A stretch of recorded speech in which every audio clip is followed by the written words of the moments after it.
Boa noite. É comum o pregador dizer que está feliz por estar no lugar que ele vai pregar, mas eu não posso falar diferente. É realmente uma enorme felicidade. Eu me sinto um privilégio de estar aqui e no momento que é, né?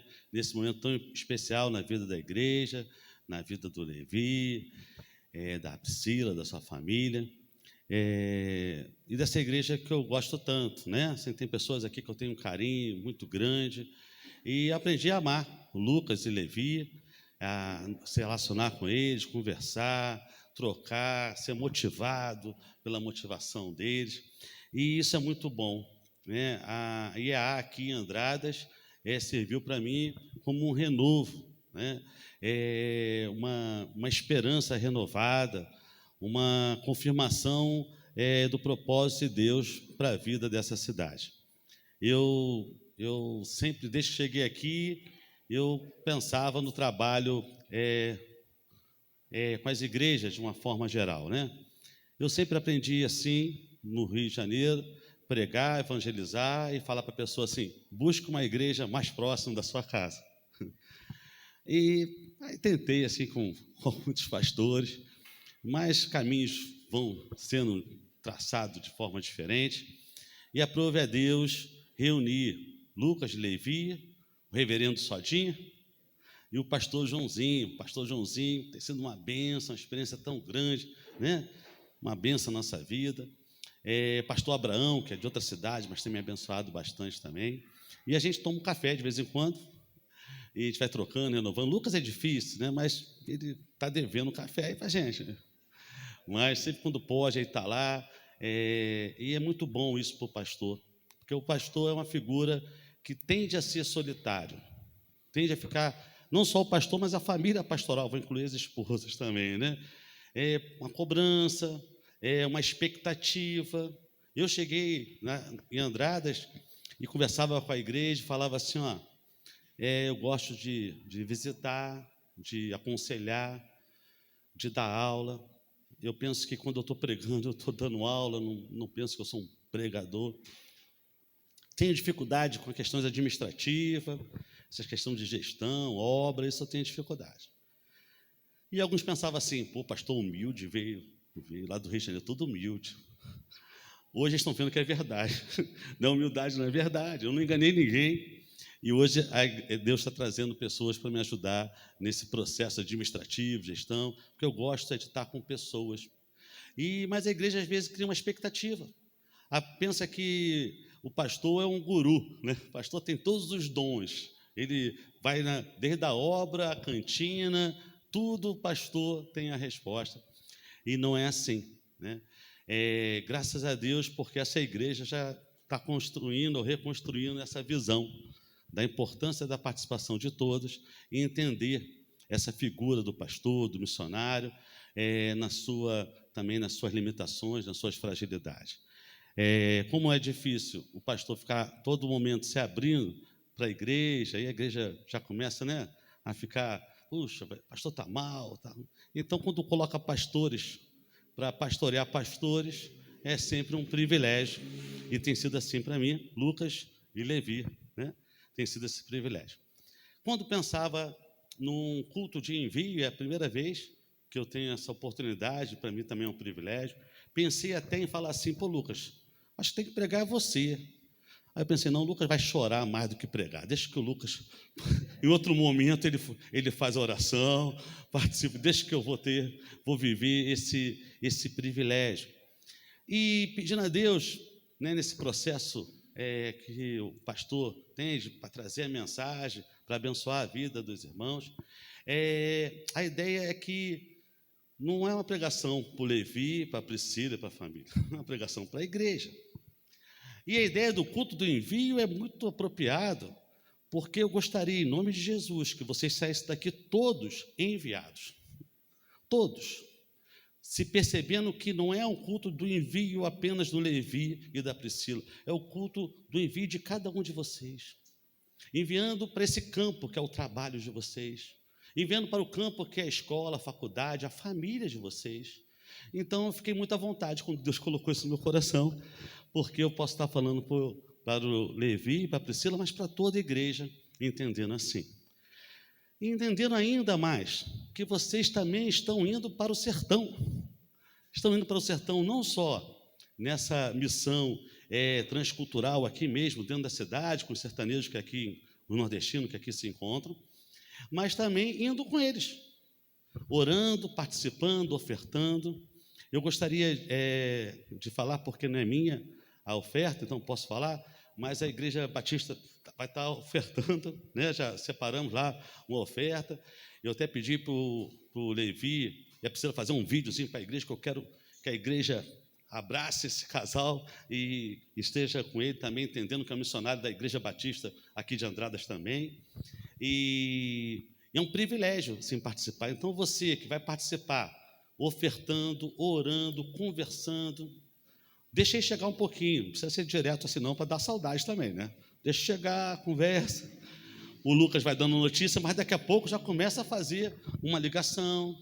Eu estou à disposição para qualquer chamada de vídeo, tá? Chamada de vídeo é uma coisa que eu descobri. Muito obrigado, irmão. Que eu descobri que é muito bom chamada de vídeo. Descobri isso principalmente quando minha filha foi morar no Rio de Janeiro. Aí, como é gostoso uma chamada de vídeo, né? E eu, como psicólogo, eu tive uma dificuldade, uma resistência, na verdade, a atender com chamada de vídeo. Mas hoje eu já atendo com videochamada e até discipulado. Já estão sendo feitos com videochamada. Então, vocês, quando quiserem conversar, né, sobre qualquer assunto, estou à disposição, só combinar, tá? Para a gente fazer essa chamada de vídeo. E pensando numa mensagem, eu pensei em pregar o Evangelho, né? Lá na igreja a gente prega em tempo algum livro da Bíblia, geralmente no domingo é o Novo Testamento, mas de tempo em tempo também eu volto para o Evangelho, para que possamos sempre ter em vista essa proposta do Evangelho, essa novidade de vida, esse chamado que nós temos para pregar o Evangelho. E na noite desse dia, eu gostaria de falar sobre o Evangelho de Marcos. Não vai ser uma pregação expositiva de uma forma exaustiva, nós vamos passear pelos versículos, mas eu gostaria de trazer um tema a partir da exposição dessa palavra. Mas como uma igreja reformada pede, eu vou fazer uma introdução do texto, para entendermos o contexto. Então, Marcos é o primeiro evangelho. Não é o primeiro que aparece na sua Bíblia. O primeiro que aparece na sua Bíblia é Mateus, mas o primeiro a ser escrito. Marcos inaugura esse estilo literário que não existia, que é o evangelho. O evangelho que parece com uma biografia, mas não é. Né? Assim, né? Parece, mas não tem a ideia de contar passo a passo de uma pessoa, né? Toda a história da sua vida. Não. Marcos já chega, inclusive, com Jesus adulto. Marcos teve o privilégio de ser chamado de filho pelo apóstolo Pedro, de ser parceiro do apóstolo Paulo e viajar junto com Barnabé, que é seu parente também. Alguns acreditam que Marcos escreveu as memórias de Pedro. Mas e isso é bem um parêntese, bem particular, porque eu não achei nenhum estudo que sustentasse esse meu sentimento, mas acredito que Marcos viveu alguma coisa também.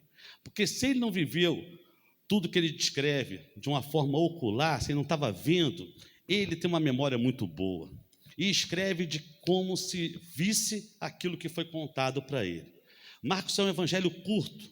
Essa passagem, Marcos capítulo 5, ela se encontra também em Lucas e em Mateus. Mateus é um livro enorme, mas quando vai falar dessa passagem, não entra em muito detalhe. Marcos fala com bastante detalhe. Então, Marcos juntou essa narrativa de Pedro, né? Então, ele cita Pedro várias vezes, e também juntou essa proclamação do evangelho de Paulo. Então, ele junta tudo isso, e isso tudo, com muita emoção, é o evangelho de Marcos. E bem curtinho, eu convido vocês a, chegando em casa, a ler todo Marcos. É o menor evangelho e muito, muito gostoso de ler. Eu penso que Marcos também é aquele discípulo que fugiu nu. Você lembra disso? Quando foi pregar Jesus, teve um discípulo que largou o lençol e fugiu nu? O estudioso não acredita que seja, questiona, a maioria não acredita, mas só Marcos que cita isso. Eu quero pensar que Marcos estava perto de Jesus e, mesmo jovem, acompanhava já alguma coisa. Então, Evangelho, segundo escreveu São Marcos, capítulo 5, versículo 21.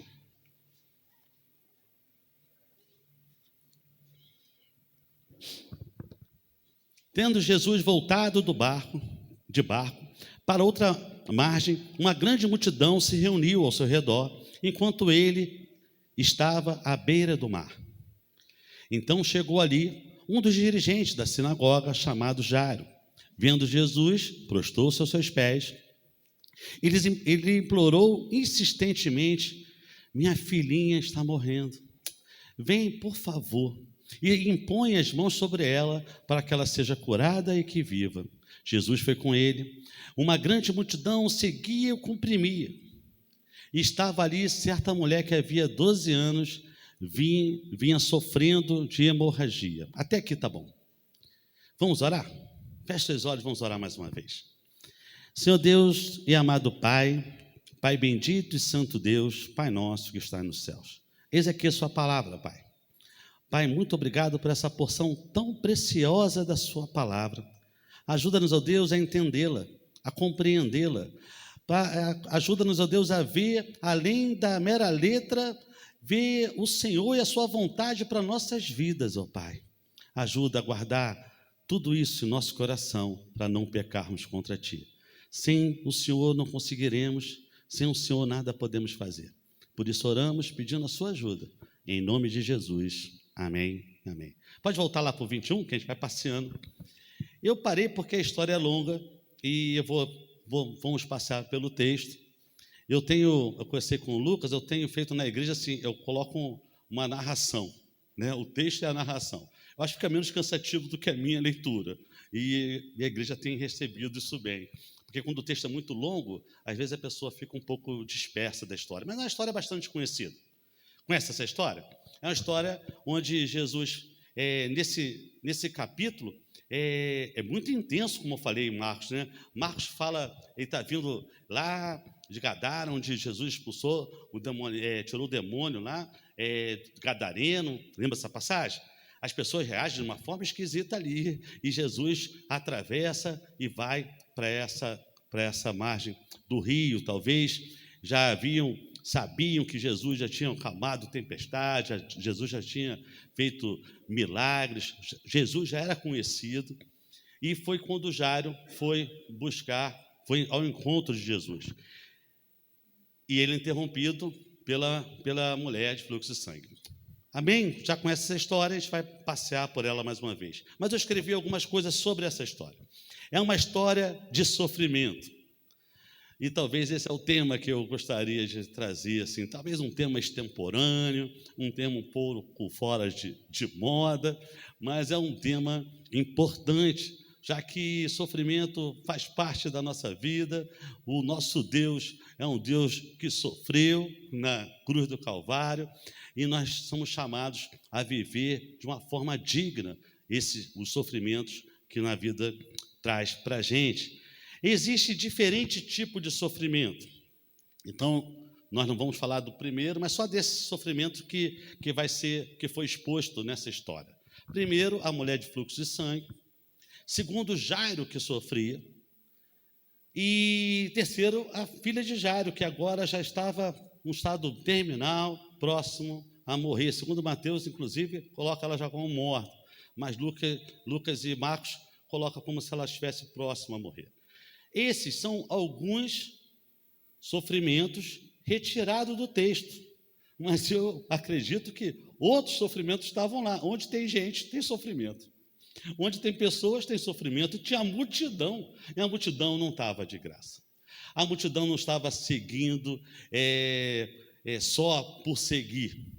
Hoje você segue muita gente na internet, né? Segue alguém que alguém sugeriu, segue porque você encontrou como sugestão no Instagram, no YouTube, você segue. Mas seguir Jesus tinha algumas pessoas tinham alguns interesses pertinentes, particulares, sofrimento familiar. Marcos destaca esses três sofrimentos, né? Sofrimento de pelo menos duas famílias ali representadas. Mas eu imagino que mais pessoas estavam sofrendo. Eu gostaria de pensar com vocês assim, como agir diante do sofrimento, como perceber esse sofrimento. Já disse que são sofrimentos diferentes. Eu, como pastor e psicólogo, eu não fico julgando o sofrimento. Eu trabalho com isso. Alguém falou assim, você gosta de problema. Eu falei assim, não, quem gosta de problema é professor de matemática. Eu não gosto de problema. Eu gosto de pessoas. E pessoas trazem problema, né? Está dentro, está inserido. E se eu não fosse pastor e psicólogo, como eu continuaria também trabalhando isso, porque é uma vocação que Deus me traz desde novo. Essa ideia de estar, de alguma forma, aliviando o sofrimento de uma pessoa, participando, de alguma forma, da vida de uma pessoa. Então, eu não questiono o sofrimento. Então, tem pessoas que vão no consultório, no gabinete, pessoas que foram abusadas sexualmente pelo pai, pelos irmãos, maltratadas. Mas pessoas que acham que tem um nariz grande, jovem de 12 anos que perdeu o namorado, quer se matar, outra pessoa que perdeu o filho num acidente, o marido. Parece assim que alguém fala assim, mas isso aí não é sofrimento, perdeu um namorado, você é nova, você arruma outro. Mas só que as pessoas se matam por causa disso.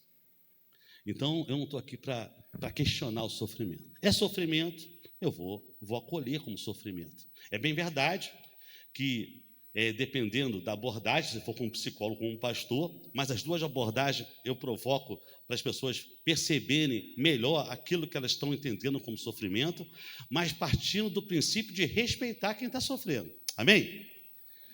Pense nisso, que essa é uma sugestão já para vocês que estão sendo enviados, todos, todos que estão sendo enviados. Pensar isso. É sofrimento para o outro? Respeita. Procure entender. Mas isso é bobagem. Isso não, poxa, tão bonito, acha que a orelha... Mas essa orelha faz com que a pessoa só tire foto assim, o perfil do Instagram, né? Porque ela tem vergonha dessa orelhinha que é um pouco diabana, um pouco torta. Respeite isso quando a pessoa compartilhar contigo, porque é dor. Esse respeito, esse ouvir, pode fazer com que a pessoa se perceba diferente, tenha um entendimento diferente, autoimagem, autoestima melhore, e ela mesma vai ver o quanto isso é bobagem para ela. Ela vai ver depois de ser respeitado por vocês. Então, sofrimento existe, diversos sofrimentos, vocês estão sendo enviados para tratar de sofrimento. Pessoas que padecem, muitas vezes sem Deus, como ovelhas que não têm pastor. E vocês, conduzidos pelo Espírito Santo, vão levar amor, desejo de transformação. Não um amor de qualquer maneira, né? Um amor verdadeiro, de atitude. E vão levar o Evangelho, que é o poder de Deus, para a salvação. Percebe como o chamado é para todos? Isso pode estar acontecendo dentro da sua própria casa. É bem verdade que o profeta não tem valor na sua terra, ou como diria os da escola romana, santo de casa não faz milagre. Mas pensa nisso, como alguém que está sendo enviado para tratar problemas. Sofrimento vai tornar uma pessoa melhor ou pior, mais forte ou mais fraca. Seu coração vai ficar mais duro ou mais amolecido. O mesmo sofrimento tem resultado diferente na vida de outra pessoa. Tem pessoas que sofrem e se afastam de Deus, negam a sua existência, blasfemam contra Deus. Outros sofrem, se aproximam de Deus. Se vocês tiverem alguma experiência de capelania, vocês vão saber do que eu estou falando. Você vai para o hospital, tem um doente aqui nessa cama e um doente na outra. Um blasfemando, se Deus existisse, eu não estava aqui. O outro pedindo perdão e pedindo misericórdia de Deus. Você vai no presídio. E aqui tem um trabalho do Lucas, eu estou me juntando a ele, já fiz algumas palestras no presídio, trabalho no presídio, é um trabalho importante. Você vai no presídio. Ali tem pessoas revoltadas, querendo sair dali para matar alguém. E tem pessoas que ali têm um encontro com Cristo, e estão ali com o coração mole, amolecido, doido para sair, para abençoar alguém. Eu me lembro no Rio de Janeiro, uma experiência de um presídio, bem diferente daqui, e muito interessante. Você vai descendo assim, Lucas, é no subúrbio, aí você vai descendo, o presídio cresce para baixo. Chega a ser calor do Rio de Janeiro, lá chega a ser frio, de tão baixo que é ali assim. E as grades só vão batendo atrás de você, você vai descendo, é uma experiência. Às vezes, quando eu ouço o barulho da tac, tac, tac, tac, tac, tac. E aí você vai lá, pregando. Eu, novo convertido, eu ficava orando, mais do que falando. Eu só orando. E as pessoas pregando, e um grupo vinha assim para frente da cela, para frente das grades, para ouvir, choravam, cantavam louvores. Como tem pessoas que passaram pela igreja dentro do presídio, e lá cantando louvor.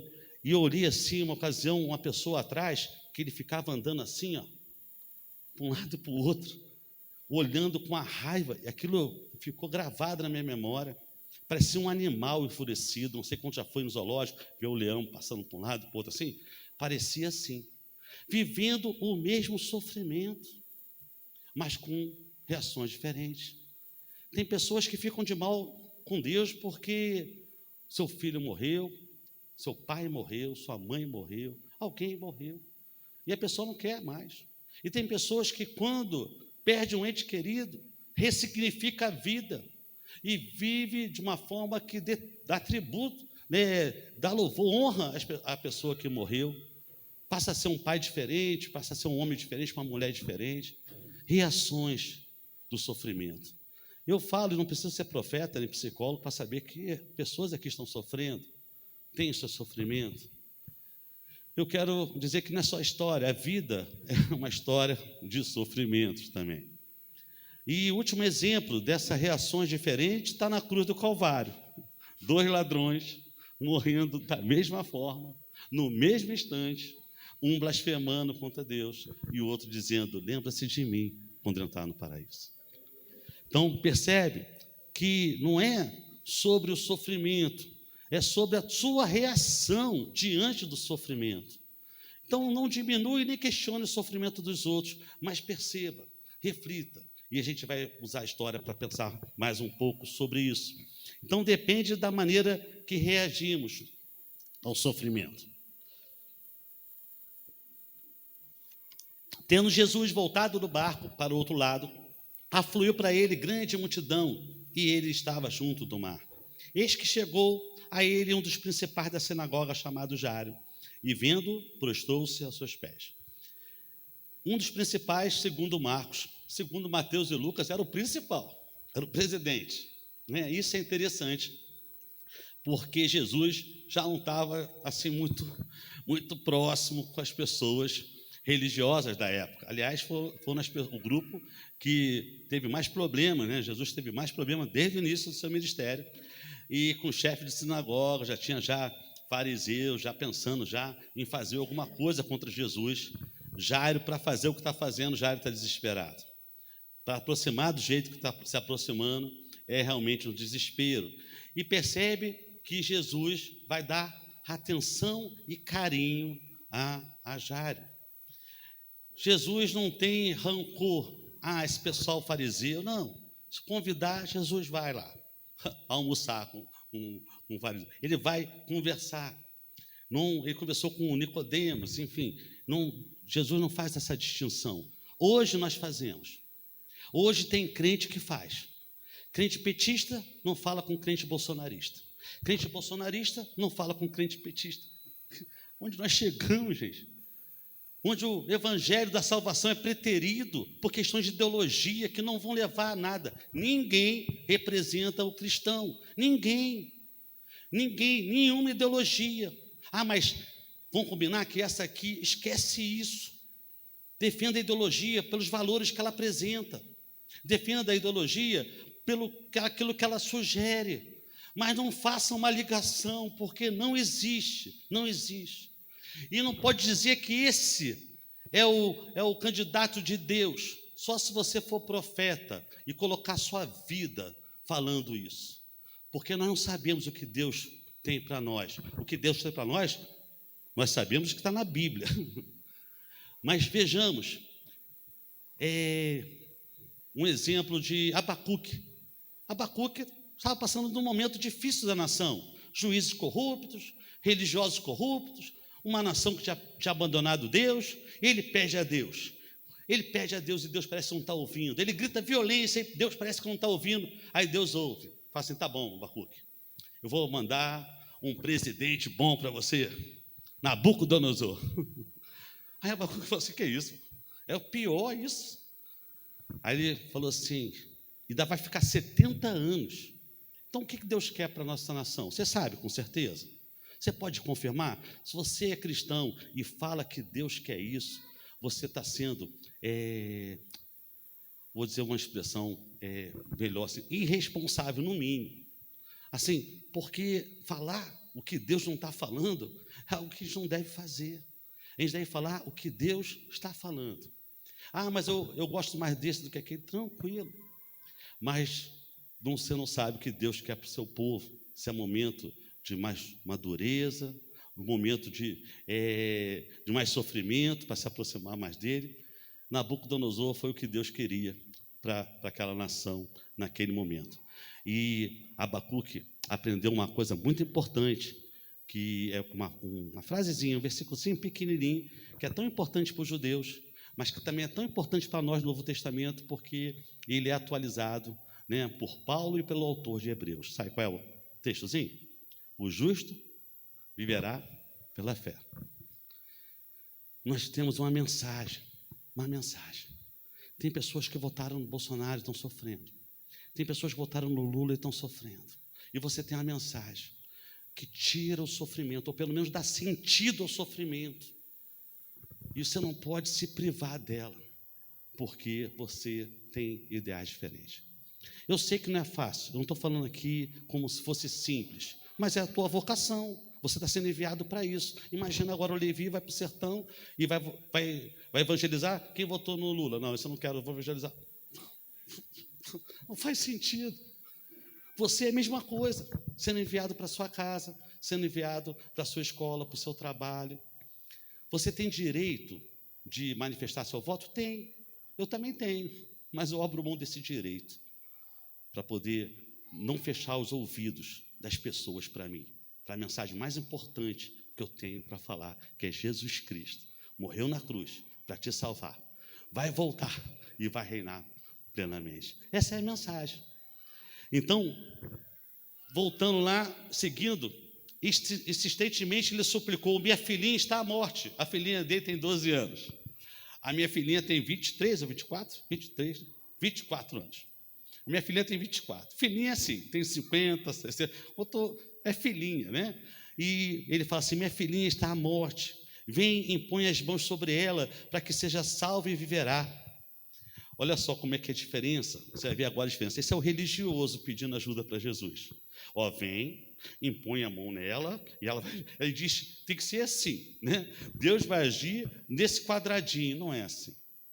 Por isso que esse isolamento denominacional é prejuízo para o reino.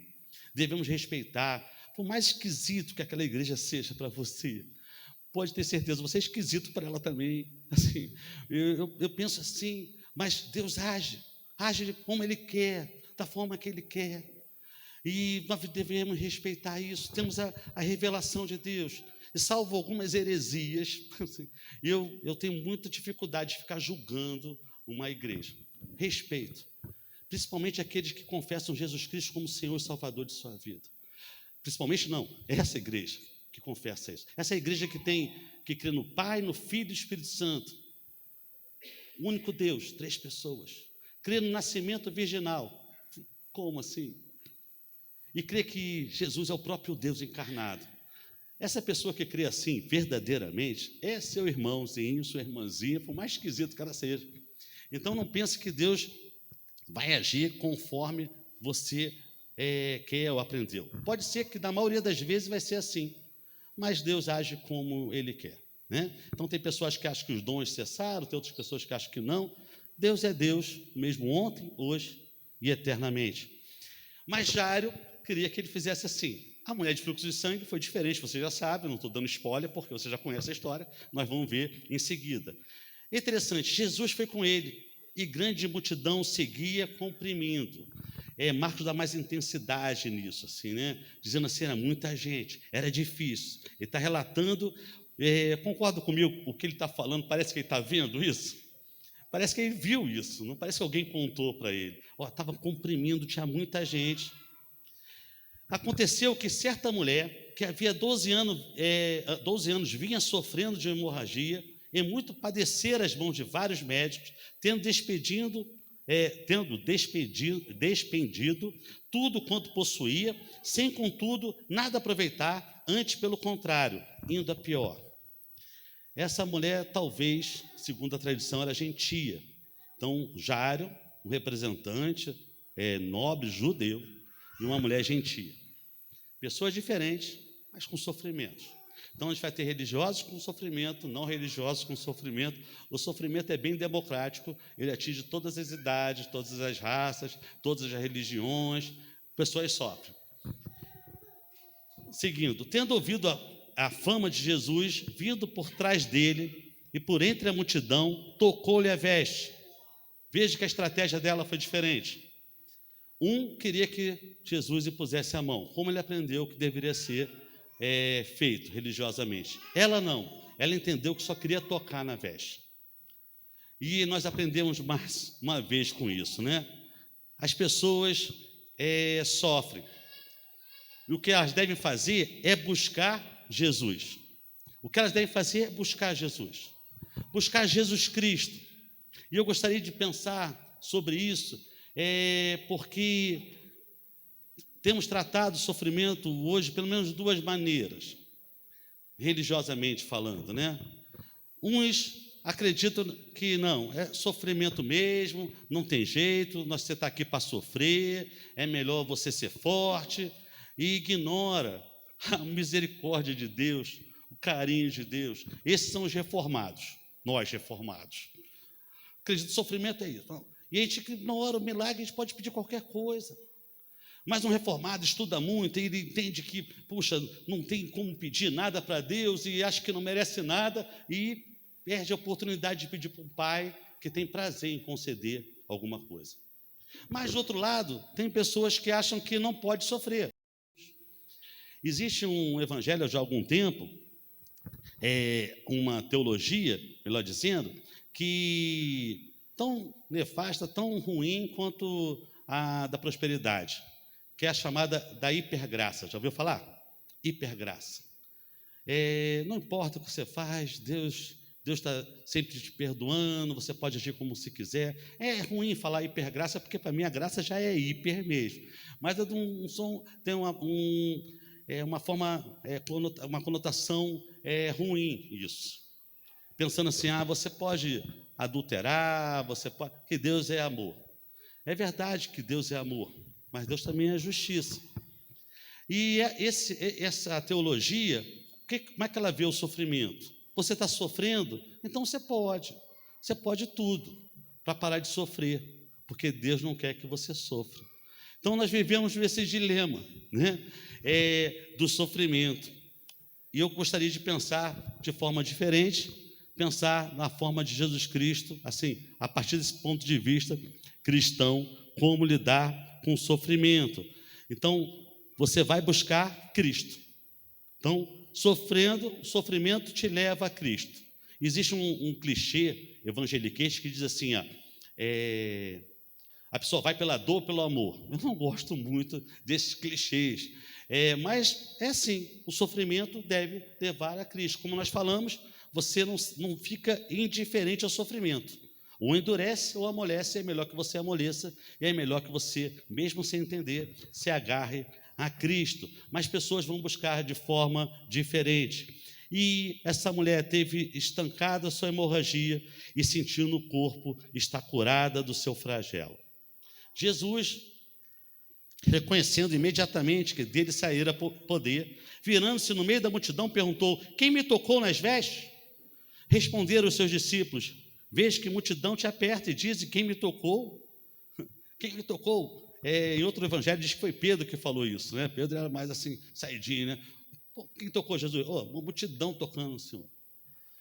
Mas alguém tocou de forma diferente. Tem muitas pessoas procurando Jesus. Nós vivemos no tempo gospel, né? Onde muita gente faz arminha com a mão, tal, e gente vê Jesus de tudo quanto é jeito. Está perto de Jesus, mas não está tocando Jesus da forma como essa mulher tocou, com a fé que essa mulher tocou, com a dependência que essa mulher tocou, entendendo que não tem nada mais para fazer a não ser se agarrar a Jesus. Foi assim que ela tocou. Ele, porém, olhava ao redor para ver quem fizera isso. Então a mulher, atemorizada, tremendo e cônscia de que nela operava, veio e prostou-se diante dele, declarou toda a verdade. E ele lhe disse: filha, a tua fé te salvou, vai-te em paz e fica livre do teu mal. Eu estou focando aqui o sofrimento, mas eu acho essa passagem tão interessante, porque a mulher já estava curada e Jesus estava esperando. Quando Jesus podia ir embora, ele sabia que curou e segue em frente. Mas essa mulher precisava dar um testemunho, essa mulher precisava desabafar. Ela não precisava só ser curada do corpo, mas da alma, sofrida há 12 anos. Ela precisava falar assim: eu estava doente, agora estou curada. Eu estava perdida, agora estou salva. Esse é o testemunho, e a pessoa precisa falar sobre isso, para ter uma vida saudável, né? Para ter uma vida com sentido. E Jesus esperando para ver de onde vinha o testemunho. É assim, pode falar então. E deu essa oportunidade, viu? Os irmãos pentecostais fazem isso, dá uma oportunidade. Jesus deu uma oportunidade e essa mulher deu esse brilhante testemunho. Ele disse: filha, a tua fé te salvou, vai-te em paz, fica livre do teu mal. Falava ele ainda quando chegaram alguns da casa do chefe da sinagoga. Imagina Jairo, filhinha dele doente, e Jesus parando para ver quem tocou nele, conversando. Imagina o sofrimento e a angústia. Isso é comum de quem está sofrendo. Achamos que já é tempo de parar o sofrimento. Por que tanto tempo assim? Isso pastor não tem resposta, missionários não têm resposta, psicólogo não tem resposta, mas a resposta que podemos dar é que Deus está no controle de todas as coisas. Deus sabe, o Deus que está no controle do sofrimento do seu próprio filho, Ele está no controle do seu sofrimento também. Eu queria abrir um parênteses: tem sofrimentos desnecessários, tem sofrimentos que nós procuramos. Alguém tem um vício, né? Se mete numa causa que não deve se meter. Então, isso é um sofrimento que você agrega à sua existência desnecessariamente. Eu estou falando aqueles que são pertinentes à vida. Você está aqui dando dízimo, dando oferta, participando do culto e é assombrado com uma notícia ruim ou uma perspectiva ruim. Enfim, esse sofrimento que você não vê o tempo de passar e parece que Deus não está ouvindo as suas orações, Deus não está ligando para você. Você esquece até que Deus te amou de tal maneira que deu seu filho para morrer por você. E aquele que não poupou o seu próprio filho, não daria com ele todas as coisas? Se ele não está dando, é porque tem um propósito. Nós aprendemos isso. Isso parece clichê, mas não é clichê. Mas chega na igreja: Deus tem um propósito na sua vida, meu irmão. E a pessoa acha que isso é clichê. Não, isso é bíblico. Todas as coisas cooperam para o bem daqueles que amam a Deus, daqueles que são chamados segundo o seu propósito.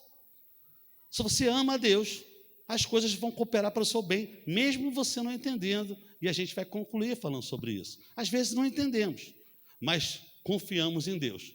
Não sabemos o que está acontecendo. Pedimos no quarto, fechamos a porta, não murmuramos, fechamos a porta, oramos e não entendemos. Senhor, não entendo isso, Senhor. Mas seja feita a sua vontade aqui na terra, como ela é feita no céu. Não entendo isso, Senhor Deus, mas que se cumpra em mim a sua vontade. E segue acreditando no poder de Deus, mesmo sem entender o que está acontecendo naquele momento. Eu me lembro de uma homenagem que a igreja fez para os pais, e minha filha falando sobre mim, e ela falou uma frase assim: meu pai me faz rir nos momentos mais difíceis. Ela pequena, ele falou assim: ele briga comigo e diz que faz isso porque me ama, E eu acredito nele. Ela acreditava em mim, mas eu não via amor quando eu estava brigando com ela, não. Ela acreditava em mim. E assim nós devemos acreditar em Deus, mesmo diante do sofrimento.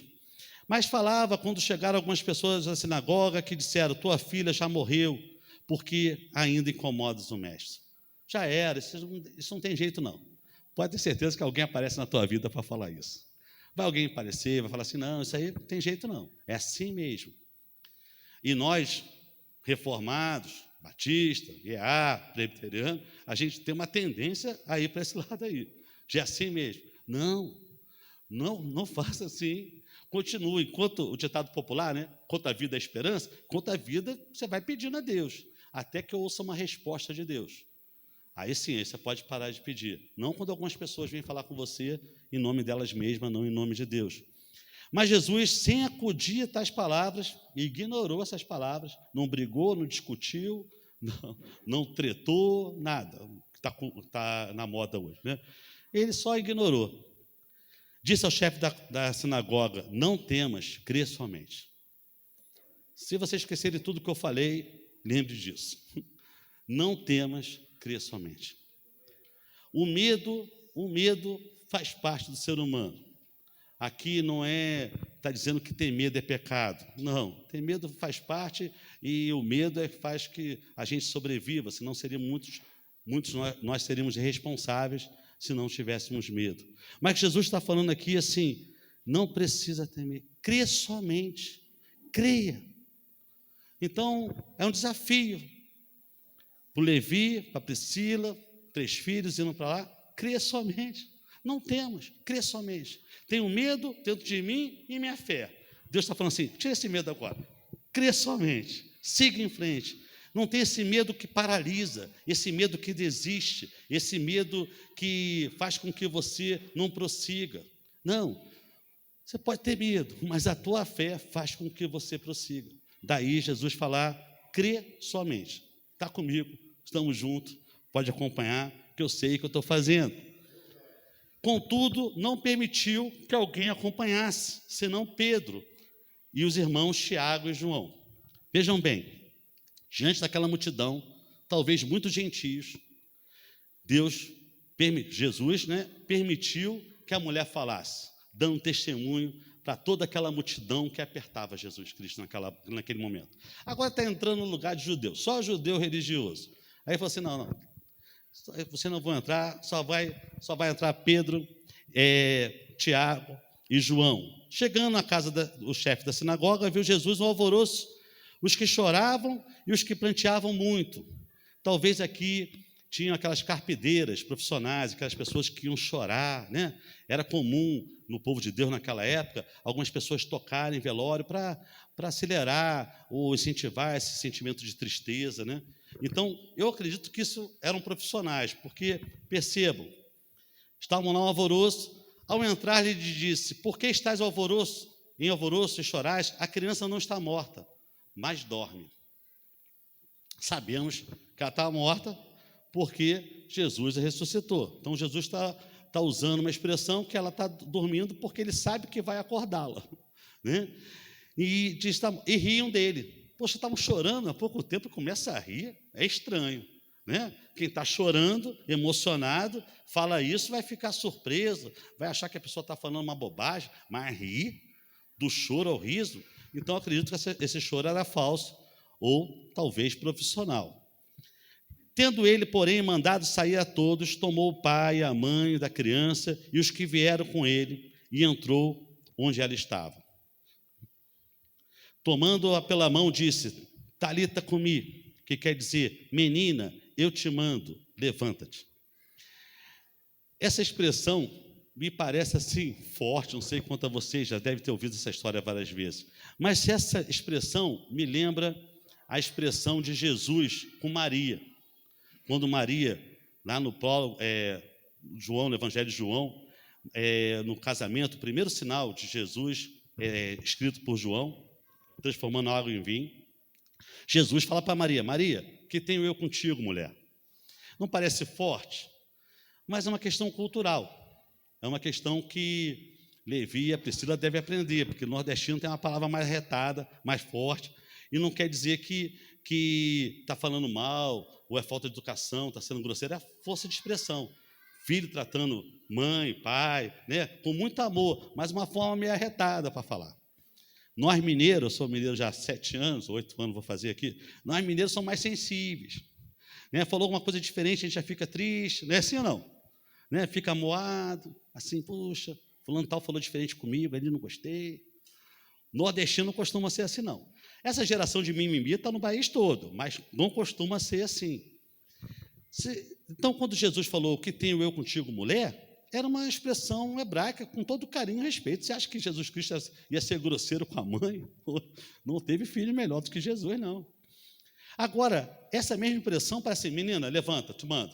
Por que distância, né, afetiva, eu não vejo Jesus fazendo assim.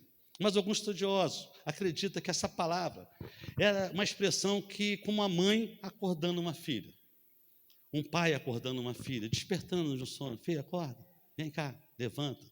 Essa é a expressão carinhosa de Jesus. Imediatamente a menina se levantou e pôs-se a andar, pois tinha 12 anos. Então ficaram todos sobremaneira admirados. Jesus levou aquelas pessoas que poderiam ouvir e contar essa história. Essa, com certeza, Marcos não sabia, que ele não estava lá. Pedro contou para ele. Mas Jesus ordenou-lhe expressamente que ninguém soubesse e mandou que desse de comer à menina. A pessoa poderia fazer aquilo que estava em condições de fazer, que é dar o que comer. Ressuscitar, não estava em condições de ressuscitar, mas dar comida, e as pessoas tinham condições de fazer isso. Então, mais uma vez, eu vejo Jesus chamando a gente para participar desse processo. Irmãos, passeamos aqui por histórias de sofrimento, sem focar muito no sofrimento e nos personagens. Mas é uma história de sofrimento e aprendemos alguma coisa, e eu vou terminar trazendo essas reflexões para vocês. O sofrimento deve nos levar a Jesus. Jairo foi até Jesus, a mulher de fluxo de sangue foi até Jesus. Tem pessoas que não vão até Jesus, é Jesus que vai até ela, que foi a menina que não poderia fazer nada. Vocês que estão sendo enviados nesse dia de envio, nesse culto de envio, vocês vão entender e devem prestar atenção que Deus tem enviado pessoas ao teu encontro. Cada encontro que você tem não é por acaso. Cada pessoa que vem conversar contigo, vem falar de alguma coisa, você tem que dar atenção, ter ouvido. Hoje existe muito curso de oratória, mas acho que foi Rubem Alves que falou que deveria ter um curso de escutatória, que não tem, escutatória não tem, só de oratória. Né? Você chega para alguém e fala assim, poxa, eu não estou legal hoje, eu também não estou, não, 2 dias que eu já não estou. Aí é assim, para a família, para a filha do banco. Então, preste atenção, coloque um pouco, de stand-by aqui, esse teu sofrimento que é tão importante, mas pensa como você pode ajudar o outro. O sofrimento deve nos levar a Jesus, como eu falei, porque Jesus compadece dos nossos sentimentos. Jesus compadece, pode ter certeza. É graça sobre graça. O que Deus, quando Deus demonstrou amor por vocês na cruz, foi aonde? Fala. Pode participar. Foi aonde que Deus patenteou o amor dele por você? Aonde? Na cruz do Calvário, entregando seu próprio filho para morrer por você. Filho, Jesus Cristo se entregando por amor a você. Ali está patenteado o amor de Deus. Se você não ganhar mais nada, você não pode questionar o amor de Deus, porque ali foi demonstrado de uma forma cabal o amor de Deus. Mas Deus é um Deus maravilhoso, cheio de misericórdia, cheio de graça. Te dá uma família, te dá uma história, um emprego e tantas outras coisas que você até esquece de agradecer. Que você pede e esquece de agradecer. Por quê? Porque Deus compadece o sofrimento. Então não pensa assim, eu estou predestinado a sofrer. Não pensa assim, não. Eu creio que a salvação está nas mãos de Deus. Aquele que começou a boa obra na sua vida, ele vai terminar a boa obra na sua vida. Mas você sofre às vezes desnecessária, porque você não tem relacionamento íntimo com Deus de amor. Você não coloca suas questões, como um filho coloca diante de um pai. com uma criança que é tão dependente do pai. Então, peça a Deus, porque Ele se compadece de nós. Ele não se compadeceu só na cruz do Calvário, não. Ele se compadece de nós. Ele nos ama o tempo todo. O autor de Hebreus diz assim, pois não temos um sumo sacerdote que não possa compadecer das nossas fraquezas. Não, nós temos um sumo sacerdote que compadece das nossas fraquezas. Pode chegar até Deus, você não merece. Não é porque você merece, não, tá? Chega assim com meritocracia. Senhor, eu estou sofrendo e eu não mereço isso. Não, não é assim. Senhor, eu estou sofrendo, tenha misericórdia. Eu sou o pior dos pecadores.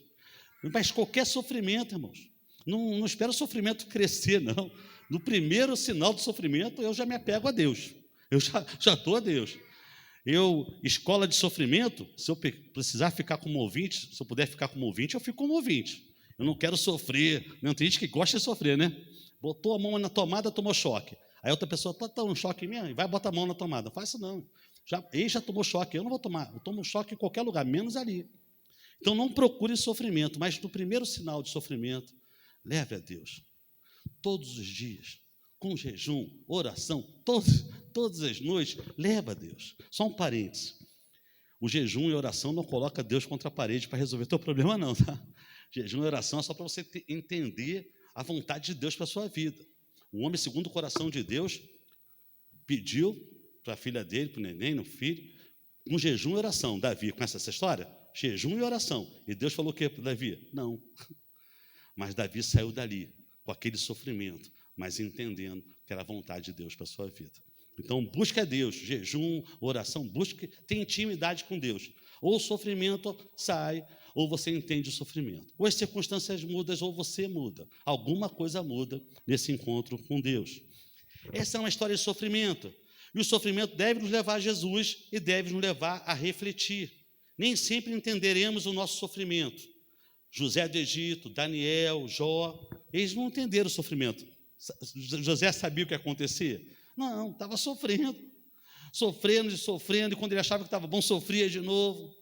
Ele não entendia. Daniel também, um homem fiel, antes de Nabucodonosor levar ele para a Babilônia, ele já era fiel, sofreu lá, foi para a cova dos leões e tantos outros sofrimentos, e era um homem fiel. Jó, outro exemplo disso. Deus está no controle, lembre-se, Jesus sempre existe um plano. E por último, essa é uma história de sofrimento. O sofrimento deve nos levar a Jesus e deve nos levar a refletir. Deus tem um propósito, Deus está no controle, lembre-se disso. E você é levado a Jesus e Jesus te envia. Você leva para Jesus e Jesus vai te enviar. Não deixe que nada nem ninguém te afaste dos propósitos de Deus para a sua vida. Não deixe que o sofrimento tire o sentido da sua existência. Você tem um sentido. Você foi criado em Cristo Jesus para as boas obras. Você não pode deixar, pastor, quando eu estiver melhor, eu vou pregar. Quando eu estiver melhor, eu vou evangelizar. Quando estiver... Não, é agora. Nada, nem ninguém pode afastar do amor de Deus que está em Cristo Jesus. Não é o sofrimento, o medo, o diabo, nada pode afastar. Você vai com Deus, andando, correndo, se arrestejando, mas sempre no caminho de Deus. Amém? Faça isso, dê sentido à sua existência, que Jesus possa usar você para abençoar outras pessoas, que as pessoas possam ver Jesus na sua vida. E de uma forma especial, eu peço que as pessoas possam ver Jesus na vida do Levi, da Priscila e de toda a sua família. Amém? Vamos orar. Vai ter uma oração especial agora de envio, mas vou fazer uma oração agora de envio para todos vocês agora, né? Para a família e para vocês que estão me ouvindo. Façam isso. É necessário, é urgente. Não seja egoísta como essa sociedade está sendo. Não pense que o teu sofrimento é pior do que dos outros. Não seja egocentrista, achando que o mundo gira em torno de você. Não espere parar de sofrer para fazer o que Deus tem na sua vida. A vida passa rápido. E o que traz alegria no teu coração não é a ausência do sofrimento, é a presença de Deus.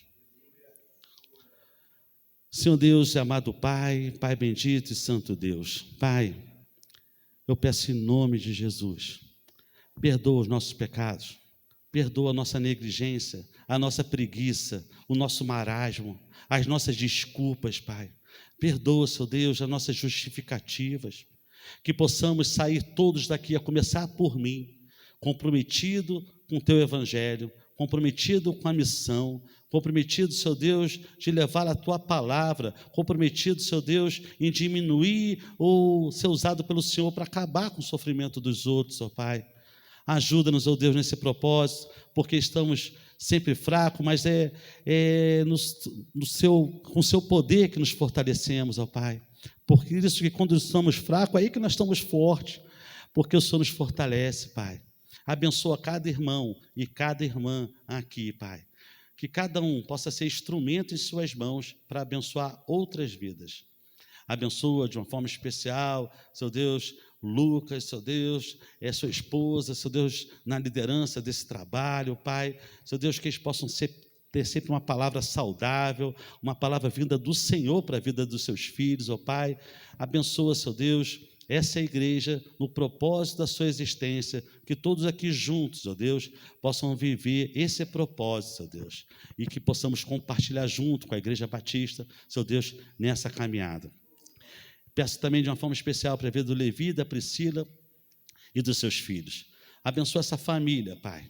Seu Deus, que eles possam superar, Seu Deus, todo e qualquer sofrimento, e cada sofrimento superado seja um testemunho nos seus lábios, do seu amor, da sua graça, da sua providência, e que eles possam, Seu Deus, falar do seu amor, que muitas vidas, Seu Deus, possam ser abençoadas por eles, Seu Deus, e que o Espírito Santo de Deus possa usá-los para salvar muitas vidas, ó Deus.